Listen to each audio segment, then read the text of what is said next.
मराठी लघुलेखन 80 शब्द प्रति minute. 5 second.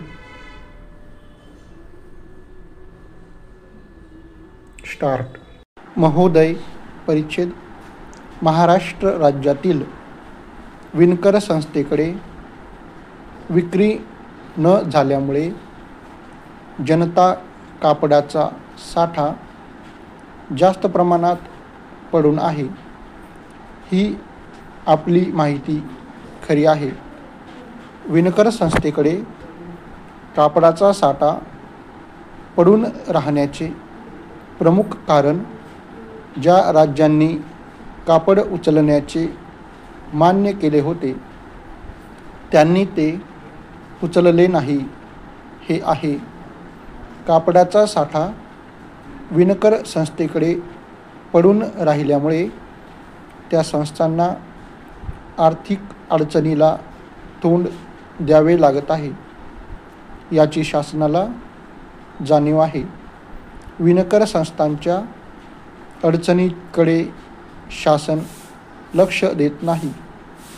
हा आपल्या पत्रातील आरोप सर्वस्वी चुकीच्या माहितीवर आधारलेला आहे.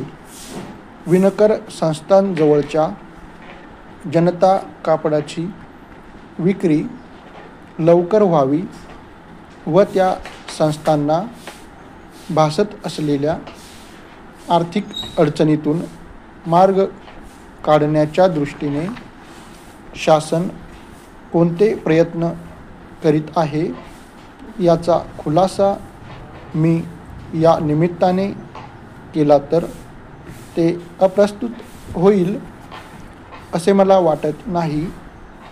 परिच्छेद.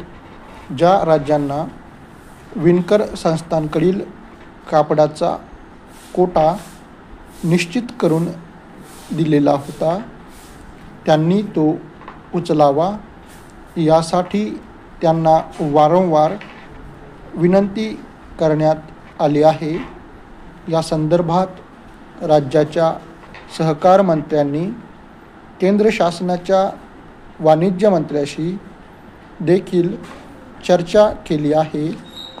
वाणिज्य मंत्री संबंधित राज्यांच्या मुख्यमंत्र्याशी या संदर्भात लवकरच विचारविनिमय करणार आहेत. जनता कापडाला प्रसिद्धी देऊन विक्री वाढवावी अशी विनंती राष्ट्रीय ग्राहक संघ नवी दिल्ली यांना करण्यात आली आहे. जनता कापड नियंत्रित दराने कितीही प्रमाणात खरेदी करण्याची सवलत या राज्यातील लोकांना देण्यात आलेली आहे. राज्यातील सहकारी सूत गिरण्या व सहकारी साखर कारखाने यांच्या ग्राहक भांडारामार्फत जनता कापडाची विक्री व्हावी यासाठी शासनाने संबंधित कारखान्यांना सूचना दिली आहे. विणकर संस्थांकडे असलेला कापडाचा साठा लक्षात घेऊन त्यांना उत्पादनासाठी कर्ज पुरवठा करावा अशी सूचना जिल्हा सहकारी बँकांना केली आहे. परिच्छेद. वरील उपाययोजनेचा सविस्तर आढावा घेऊन पुढील कार्यवाहीसंबंधी लवकरात लवकर निर्णय घेण्यात येईल. आपला